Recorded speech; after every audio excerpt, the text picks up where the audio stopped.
ইতিমধ্যে বিভিন্ন জায়গায় আমাদের প্রতিনিধিরা রয়েছে, একেবারে গ্রাউন্ড জিরো সেই ছবি তুলে ধরছে। আমি এই মুহূর্তে বকখালিতে নিয়ে যাবো আপনাদের, আমাদের প্রতিনিধি পার্থপ্রতিম ঘোষ এই মুহূর্তে বকখালি থেকে সরাসরি রয়েছে। পার্থ, এই মুহূর্তের আবহাওয়া অর্থাৎ রেমালের দাপটটা কতটা রয়েছে ওখানে, কতটা প্রভাব? দেখো, রেমালের দাপট কিন্তু একেবারে দেখতে পাচ্ছ যে ঝড়, সেই ঝড়ের দাপট রয়েছে এবং একেবারে এই যে জায়গায় আমরা দাঁড়িয়ে রয়েছি এখান থেকে সামনেই বকখালি এবং যে সমুদ্র তট সেখান থেকে সম্পূর্ণ ফাঁকা করা হয়েছে। সমস্ত রাস্তাঘাট এই মুহূর্তে ফাঁকা। একের পরে যে গাছগুলো দেখতে পাচ্ছ সেই সব গাছ ইতিমধ্যে নুইয়ে পড়েছে এবং যে ঝড়, সেই ঝড়ের গতিবেগ অনেকটাই কিন্তু বেশি। যারা স্থানীয়রা এখানে বসবাস করে সমস্ত দোকানপাট বন্ধ, হোটেলে নতুন করে ট্যুরিস্ট নেওয়া হচ্ছে না। যে সকল ট্যুরিস্ট রয়েছে তাদেরকে বলা হয়েছে তারা যাতে হোটেলের বাইরে না বেরোন এবং এই মুহূর্তে কিন্তু গোটা এলাকা শুনশান।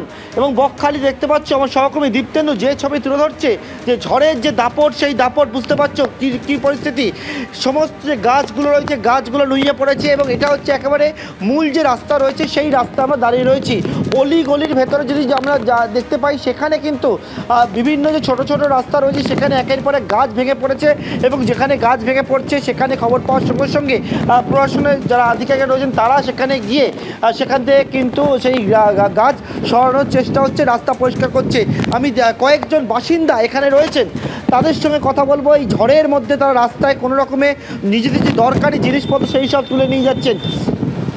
দিদি, এখানে এখন কি জিনিসপত্র গোছাচ্ছেন? হ্যাঁ।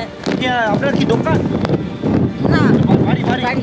ঝড় তো মানে আপনারা জানেন ফ্ল্যাট সেন্টারে বা কিছু না ঘরের মধ্যেই থাকবেন? না, বাড়ি পালিয়ে যেতে হবে। কোথায় যাবেন? লজে ফজে পালিয়ে যেতে লজে চলে যাবেন?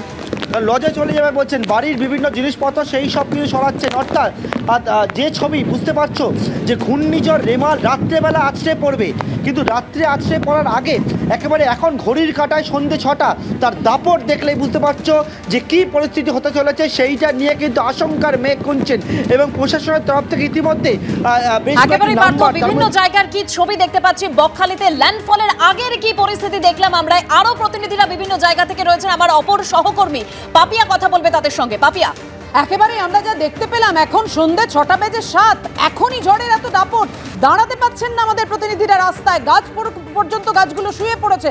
একথাই বলছিলেন আলিপুর আবহাওয়া দপ্তরের পূর্বাঞ্চলীয় অধিকর্তা। সরাসরি চলে যাব এই মুহূর্তে দীঘা থেকে রয়েছেন আমাদের অপর প্রতিনিধি অরিত্রিক ভট্টাচার্য।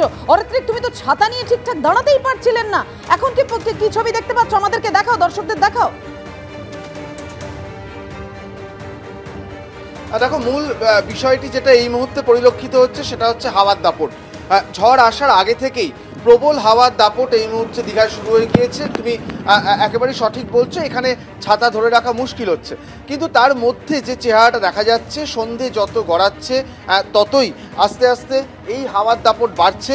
তার সঙ্গে সমুদ্রের ঢেউও কিন্তু উত্তাল হচ্ছে এবং তার মধ্যেই দীঘা যেহেতু খুবই পরিচিত পর্যটন স্থান, এখানে একটি চ্যালেঞ্জ রয়েছে, সাধারণ মানুষকে হোটেলের মধ্যে রাখা। বেশ বারবার এই সমস্যা হচ্ছিল যে সাধারণ মানুষ সমুদ্রের সৈকতে চলে আসছিলেন, তাদেরকে এখান থেকে বারবার সরানো হচ্ছে, কিন্তু এখন বৃষ্টির গতি বাড়ার পর দীঘার সৈকত অনেকটা ফাঁকা হয়েছে, তাতেও কয়েকজন লোক আসছেন, তাদেরকে সরানো হচ্ছে।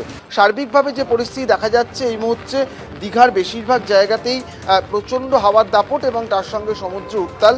ঝড়ের পূর্বাভাস বেশ বোঝাই যাচ্ছে, তবে ঝড় যেখানে ল্যান্ডফল হবে তার থেকে দূরত্ব অনুযায়ী নির্ধারিত হবে যে কোন জায়গায় কতটা দাপট দেখাতে পারবে ঝড়। সেই জায়গা থেকে যেটা বলা হচ্ছে যে যেহেতু বাংলাদেশ এবং পশ্চিমবঙ্গে সাগর দ্বীপের মাঝামাঝি কোনো স্থানে এই ঝড় পড়তে পারে, তাই বেশি প্রভাব দক্ষিণ 24 পরগনায় পড়ার সম্ভাবনা রয়েছে। কিন্তু তা সত্ত্বেও এই মুহূর্তের যে পূর্বাভাস উত্তর পূর্ব মেদিনীপুরের বেশিরভাগ সমুদ্র সৈকত সংলগ্ন একেবারে অরিত্রিক বোঝাই যাচ্ছে ঝোড়ো হাওয়ার দাপট যথেষ্ট রয়েছে।